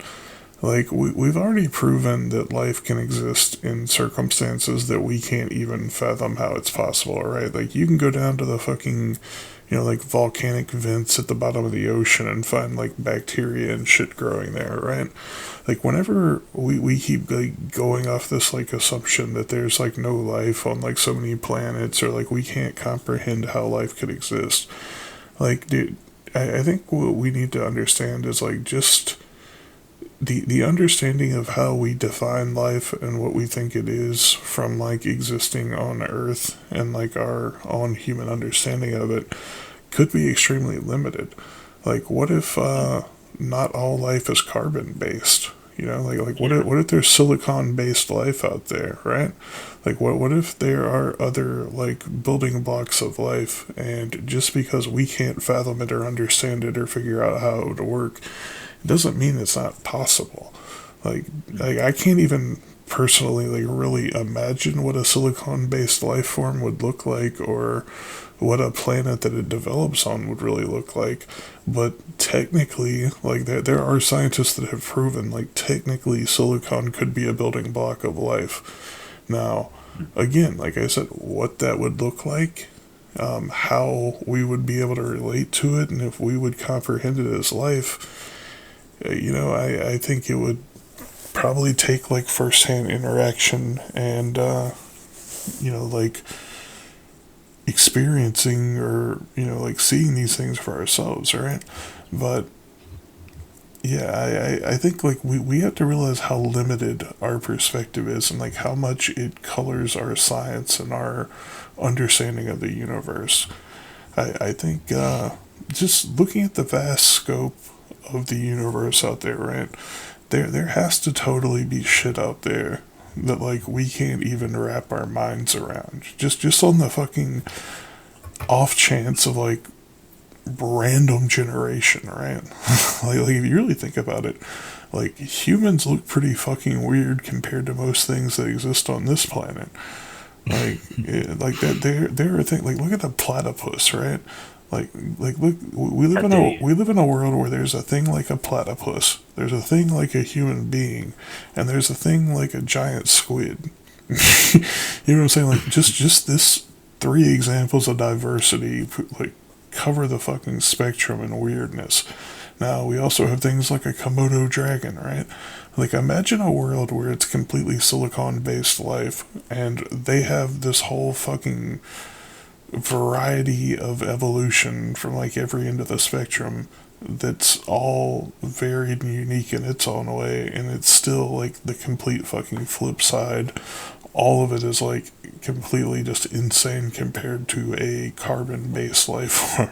So like as weird as we can think just like looking at the examples of life on our planet, like imagine that there are other planets that could have an equally or even like more diverse, you know, I guess you could say like population of like life that would in no way even like register to us because it doesn't compute in our brains, right? Like we can't we can't fathom. And this is where I want to like lean on the human condition once again, as I tend to do, because we tend to Human project. condition. Take a right? drink. Right, dude, I've been drinking all night. It's fine. I will drink again though. Don't worry. When I finish talking, I will drink. The human condition, and we project. That's just what we do. We project, and when it comes to you talk about carbon life, carbon-based life, and all that kind of stuff, we project. There can be nothing else except for what we do. Bullshit, right? And even if we take that concept a little bit further, because you're talking about like our comprehension, our understanding that there may be life beyond what we understand. Our senses themselves are extremely fucking limited, absolutely fucking limited to like. If patients are, if you want to do something for us, right? Look up the spectrum in which we see, right, between ultraviolet and UV, and you'll see like the sliver of data that we actually take in as human beings, right? Now, what we're doing is trying to say that anything that does exist is going to exist within these very, very limited, so like signals that we pick up through our senses, and we can, and again, we have to interpret them, which means that they become subjective, from objective to subjective, and we interpret these things, and then we say it is life or it is not life, or it is this or it is not this, right? When we do this, like, and we go like, it has to be within our spectrum of vision, of our senses being able to pick these things up and all these bits and pieces. Like there is so much beyond what we can see, what we can sense, what we can feel, all of the senses that we have. And there's more than 5 senses. I mean, I think on the last count, I think it was like 21 or 22. And they keep growing, right? There's so we have only more and 7 more senses. sounds though. There is only 7 sounds, right? Very specifically, 7 kinds of sounds, Ron. You have to get it right. People keep getting this wrong. They're saying it's a 7 chords, and like it's a 7 kinds of sounds, right? Just get it straight. Anyway, The path Okay, easy. sorry. It's a path. I apologies. I apologize. So yeah, look, you can see the visual there that Patient Zero chucked up for us. Thank you very much for that. He's very This, good at it, isn't he? this is what we can see, right? Out of and again, when it comes to like that spectrum that is above there, right? That's what we think we know, right? It could go much further than that. We don't actually have an understanding of it. But this is how much we can actually see. And if we can't see it, then it's not real. Bullshit. So there could be things that exist on these other frequencies beyond the 7 sounds, or 7 kinds of sound, that we just don't comprehend. They will not register to us, right? And we're trying to sit there and say that, like, oh, what we see and what we feel and what we understand is the truth. Bullshit. And this is what I'm trying to get through here is there could be things that exist beyond that, beyond our understanding, like the whole carbon-based, silicon-based, all that kind of shit. There could be a whole bunch of things that we don't even, like, they don't register. Like, we can't see them, we don't understand them. And there could be life that exists on that spectrum well beyond our understanding, beyond our reach. We may be able to develop technology to see it in the future, to understand it, to comprehend it. But it means us being able to put our own personal human condition aside, the way that we project ourselves onto everything else aside, and go, okay, you know what? There may be something beyond us in the universe. Yeah, I mean, I think, see, like, that's something else that I think kind of, like, plays into it there. Like, you know, you mentioned dark matter earlier, right? Like, if we look at something like Boots Void, which, for our limited understanding, is basically just like a dark matter fucking vacuum in space that's like incomprehensibly big. Like, it's just like a big empty fucking spot. And, you know, like, we don't technically know why. Like, all we know is that there's a blank spot whenever we do like a mapping of the universe. Yeah, and I mean, like, this is just something that's like on our own like 3-dimensional plane here, right? Like, what if there are you know, like, higher dimensional entities, right? Like, they're like, what about energy beings? Like, sure, like, I mean, it sounds crazy, it sounds far-fetched, it sounds sci-fi or fucking woo-woo, but doesn't mean in the realm of like theories out there, like, it's something that's like incomprehensible or impossible to ever happen. I mean, it would probably be really difficult to have or like to wrap our minds around what like an energetic being would be like, but, you know, at the same time, could it exist? I mean, I can't, you know, like, I can't rule it out. I can't like scientifically disprove it. I mean, I guess technically there could be 2-dimensional beings out there too, but you know, I feel like we might have like run across them at some point, but yeah. And they didn't want to fuck with us because we were too fucked up. Yeah, I mean, also, like, you have to think about it too. Like, technically, if a 2-dimensional being existed, it would basically be like looking at something that can only move left and right, up and down on your computer screen, right? Well, whenever you take your finger and you reach it out and like poke your computer screen, like, the way that 2-dimensional being would see it is just like all of a sudden a big black fucking, or I guess whatever color it can see in. How dare you? It just appeared in front of them, right? And like, if you pulled your finger back, all of a sudden that blip is gone. You know, like, it's not going to be able to comprehend like the depth of your finger. Like, 2-dimension wouldn't really have like any kind of depth perception because everything would just look like lines in front of it. Then we get into 3 dimensions, which is what we exist in. Now, imagine, like, say there is, like, some higher dimensional being out there, right? Like, some kind of energy being that can, like, pass through our realm, just like if we stuck our finger through a piece of paper. What would it even look like to us? Like a fucking spear that just randomly appears and then disappears? You know, it's like, whenever we get into this stuff, it's, like, so out there that it's, like, it's hard to, like, even really wrap our mind around, right? Like, we can wrap our mind around what it would look like if a 3D being like decided to like basically like shove itself into a two-dimensional world, because we can like run that experiment ourselves. Like draw two stick men on a piece of paper and stick your finger through the piece of paper, and imagine the perspective of that stick man on the left and the right, and what do they see? Now, imagine two human beings standing across from each other, and all of a sudden, like a five-dimensional entity decides to stick its finger through our three-dimensional plane. What does that look like? Now, to me, like the only thing I could really imagine is either like a vacuum, like a random like ball of just like obscurity would like appear in front of us, or a random, I guess like a spherical object would appear. I mean that's my assumption. I can't tell you if that's right or not, but Well, yeah, clearly, what it would be is a humanoid figure of some sort with large eyes, grey skin. It'd be an alien, right? Again, going back to the projection side of things, right? And I think this is why we have this concept of aliens being humanoid, is because again we're projecting. We think that life has to create itself in the same way that we exist.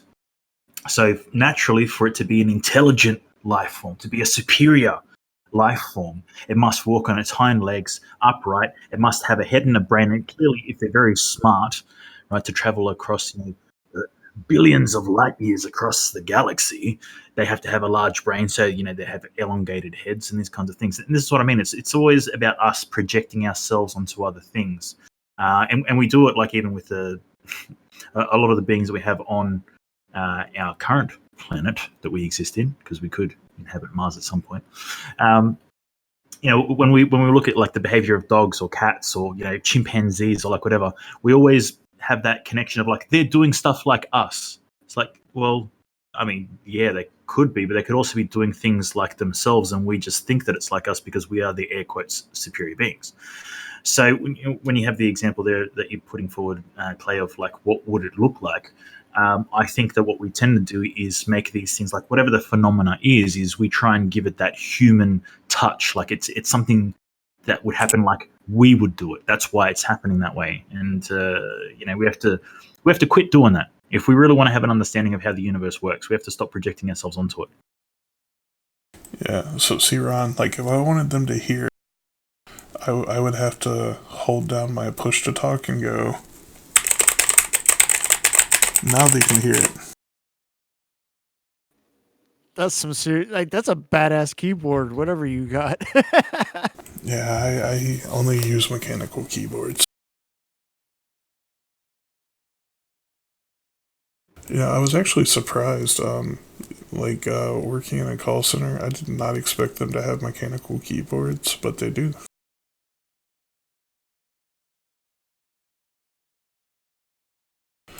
So yeah, Zari, I have no fucking idea. Tonight I guess is just gonna go down as like the sci-fi show. This is what happens when fucking clowns hop on and just start fucking being contrarian. Yeah, so How dare you? I mean, How dare you? we could have spent the whole show talking about Azaria's problems, but Hey, listen. Let's bring Azaria on. She needs to yell at you. Yeah, okay, Azaria can come yell at us. Azaria, you're live on air. I didn't drag you on either. Oh, god damn it. Say it, Azaria. Yeah. Fight, Izzy. Fight. Yep, It's a path. she's stunting. She's stunting. Say it. Say, oh, god damn it. No, you have yourself muted. Like, I just double checked to make sure you weren't server muted. Well, this is anticlimactic. Right? Oh, Oh, she unmuted herself. oh, I forgot. I'm in the tab. I don't have push to talk. Okay, 7 sounds. Me. No? We could Perfect. at least do them in the right order. My God. Yeah, you Fucker didn't. in You the just butt, brought up. fucker in the butt. What? I like to fuck the shit out of you. Out of you. I like to fuck the shit out of you. No, I'm really ruining the show. This is horrible. Say, oh You god can't damn ruin it. the show any more than what Ron has. Okay, don't worry about it. Hey, No. Azaria, I have a request. I need you to play Chopin's Nocturne Op 9 number 2. That to me, and I'll get the sheet music. I would like to request Sonata in C. And by Yeah. who? Mozart? That's all the information that you get. Are you I think Cope's talking about Moonlight Sonata. Oh my god. Oh, Well- come on, Azaria. I can play Moonlight Sonata right now. Dun dun dun dun dun dun dun dun dun. Is there dun, that dun, hardly- dun, dun, I'm dun. here to tell you about consciousness. Tell us about About consciousness. It's like Tell them Schrodinger. how I was right and everybody else was wrong. That's what we really want to It's hear. Schrodinger's consciousness. It simultaneously exists and does not exist. No? what if consciousness is just like a 5-dimensional entity that likes to hop into these like human 3D meat sacks and play like a VR game?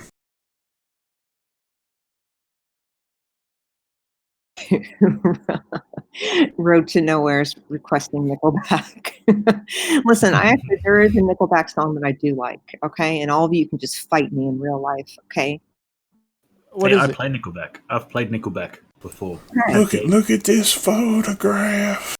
No, it's not Photograph. It's the song goes, "This is how you remind me of what I really am." Whatever that song is. Is that about Shane? So fight. No, and actually Shane is horribly sick right now. I'm very worried about him. He has been sleeping all day. I keep going in to make sure he's not dead because I get paranoid and I think, oh my God, what if he died? So I keep bugging him while he's sleeping. Oh god, what if I'm he like- dies? Who's gonna take care of the cats? Seriously, I've had to do all the housework today. I took down all the trash. I'm exhausted. Did you have to go outside? I did. The fuck, man! Holy Like, shit. Did, Like did 3 you times now. did you tell him that that's unacceptable? Like you did not sign up to be the one that goes outside. I did.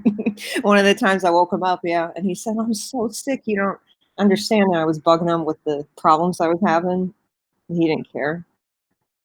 Yeah, he's definitely dying. I'm sorry. You better like go in there and get him to like sign some kind of will or something.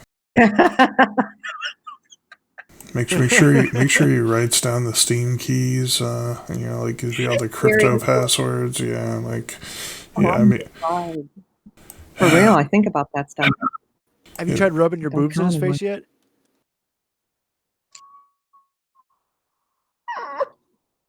I mean, that's be the No. first thing I try. oh, sorry. You know it If works. that didn't work, then I'd start to worry. Sorry, have to sorry, try. sorry. Go in there and just cuddle up real close next to him, and whisper like right in his ear and be like, "Clay says hi." I've done that to him before. Why don't you just say that you're going to get a goat? That usually gets him out of bed, doesn't it? God, Wait, you told him that Clay says hi? yeah, but dude, just like imagine if she did that and he gets a boner, like weirdest fucking boner ever, right? Oh my God. Oh my God. Turn. Yeah, see, that's what happens. Is we got a clown on the show, and then you jump in here and like, what'd you expect? It's a fucking full-on rodeo. No. Well, I just found this post from Gmux, who we haven't heard from in a long time. Oh, you're recording this, aren't you? Never mind. I don't care. He made that like a while back. Yeah, who listens to the recordings, honestly? I know, right? Does anyone ever listen to recordings of shows? I don't know. Well, hey, if somebody goes It's through on an a Steam hour. post. Look, if somebody goes through an hour and 50 minutes and tells them that you read his post, I mean, it's at the end of the world, Azari. Well, it said it was 19 days ago, and I felt bad because he was talking about how he made a bunch of wrong decisions and, you know. And He made this like a lost week friends. ago or more, right? I follow him Yeah. actually on Steam, and I saw this post when he. Made me feel sad for him.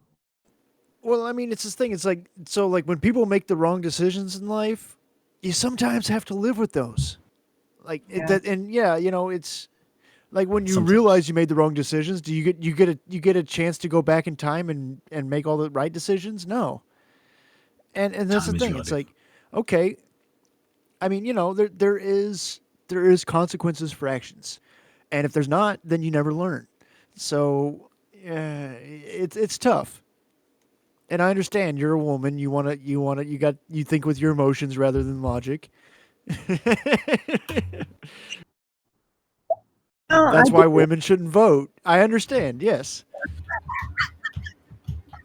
Wow.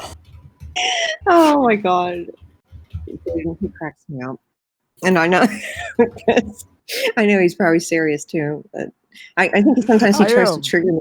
Oh, Oh Space no, State's Space just joined us. Someone put her in. She's like, nope. Oh shit, she done like full on disconnected. Like, look at that, Ron. You made me lose an audience member now. I didn't Like, drag her on. bullshit. That one was me. Wasn't. Yeah, you Yeah. want to get more of a woman's perspective on here and yell at Ron. Do it. I'm saying controversial things. I Like I'm think giving you all the ammo. I'm giving you everything. Come on, Yeah, do something. I just laughed. Okay. Well, I Julia, do. you're one of the good ones, but you're an exception to the rule. Yeah. But Julia's an alien. Julia's an alien. Did you just call me a bad woman? What is happening? Fuck you, Ron. Fuck you. I don't need this kind of abuse. Wow, dude, you getting roasted by birdies now too, Ron. Damn, you really fucked up. She roasts me constantly. Yeah, so I don't know, fuck. Yeah, I mean, look, in my opinion, it is what it is. I generally do my best not to like harbor ill will towards anyone, but yeah, kind of like what Ron said here too. Like sometimes you fuck up and there ain't no fixing it. Like I don't know how else to put it. Like how many. Like sure, like even sometimes people give you the benefit of the doubt and they give you another chance, and then you know like you do it again and they give you another chance. But I mean, like at some point, you know, fool me once, you know, shame on you. Fool me twice, well, fuck me too, right? You know, it's like how many times do I need to get fooled here? Like where's George Bush when you need him? Fool me once, but you ain't fooling me again. I don't feel like he did anything that was so horrible that can't. It's not like he, murdered someone's dog or something. So, he just kind of was with a group of people. Murdering Doing a dogs steam isn't too thing. bad. Murder a cat, it's a different story. No, both are horrible. So what did he do? I missed it. It's- I had no idea what's going on here. yeah. Oh, there was a group of writers and they had their own Discord and there was some drama with it between PalNet and this Discord or something. I don't even remember anymore. And then he started a witness with Sir Cork. Oh my God, that spider just scared the hell out of me, Ron. I hate you. Seriously, I was like, oh my God, there's a huge spider on my screen. I don't understand the writer drama either. I can't even remember what happened. I don't understand That's what all why the drama is like on all of these discords and shit. Just flat out, like there's way too much emotional content, and I think we need to just chill out a little bit. That's what I'm saying. That's why I felt bad when I saw his post because he seemed genuinely apologetic and he seemed lonely, like he was without friends anymore. And that made me sad. And so I'm sorry if that's me being a woman. How dare Stop you say being a such woman. a thing? How dare you? That is Yeah, offensive. That is sexist. There's only room for one sexist here. Me. I don't know. Like, all I'm gonna say is, like, when you burned down a bridge, you rebuilt it, you fucking burned it down again and pissed on it, you rebuilt it, and then you managed to burn it down a third time. Your bridge is no longer welcome in my direction. I don't know how else to put it. Like, I'm not trying to sound like a heartless asshole, but like at some point, I'm done with you and your fucking bridges. You know what I'm saying? Well, you're just not a woman thinking with your emotions instead of logic. Math is emotional. Emotional math. Emotional math. Emotional crystal math. I'm quite logical, but I also am emotional. I think it's good to be emotional. I think that Well, No, I think we're I all think emotional. women provide a good balance to men. Like they're different. And like, How and I dare know you that's say such a sexist for me thing, to Ryan? say. How dare you? That is offensive. But I think that it's like a game. Like if the game doesn't have a good balance, then the game sucks. And it's the same thing. It's like life is. It's like there's a good balance. There's men and women, and they kind of even each other out. But on the same token, you got to understand the differences and the strengths. And if you're not honest about that, then you're well, forgive my Delusional. French. You're a fucking retard. How dare you? that's right. I think Hey, Ron, have you ever heard of emotional intelligence? Yeah, that's some bullshit that women made up to feel better. Exactly, it's a real thing. So, part of I believe what makes people interact more peacefully is having a high emotional intelligence. And that's one of the biggest parts of emotional intelligence is awareness. Um, so when you can have awareness and empathy, then Oh, it's there's more empathy. like have peaceful situations and to be able to resolve conflict Yeah, more I mean, peacefully. I feel like everybody's just stereotyping shit. Like, people are just people. Some of them are Well, I different in certain did not say that ways. I did not say only women have emotional intelligence. I just stated about emotional intelligence itself. Both men and women are capable of having it. Yeah, yeah. Ron's just an extremely emotionally intelligent person, so you know. I'm very emotionally intelligent, and I can tell you through my emotions that you're wrong. Ron, I think you might actually be emotionally constipated. You need an enema. Yeah, we need to give Ron an emotional enema. Crystal math emotional enema. Where do you stick the tube, though? Work from the top down, maybe. Look, she saved that. She saved that. Thank you, Julia. It's the perfect ending to the show. Nice. And we're Well, hey, to be fair, I try to know as little as possible and believe even less than that, so it is what it is. I think the more, like, open we are and receptive to, changing perspectives, I don't know, call that emotional intelligence if you want, or just call it, the path to having a little bit of a smoother ride through life. I don't know, but I mean, it's You're so in touch with your vagina, Clay. I'll get in touch with your vagina if you want, right? I touch my vagina all the time. I'm not married.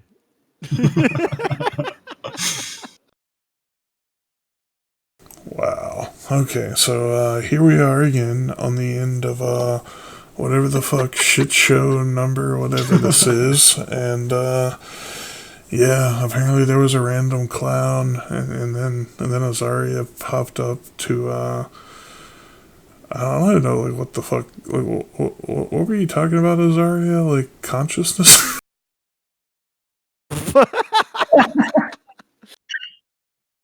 I don't even I have know.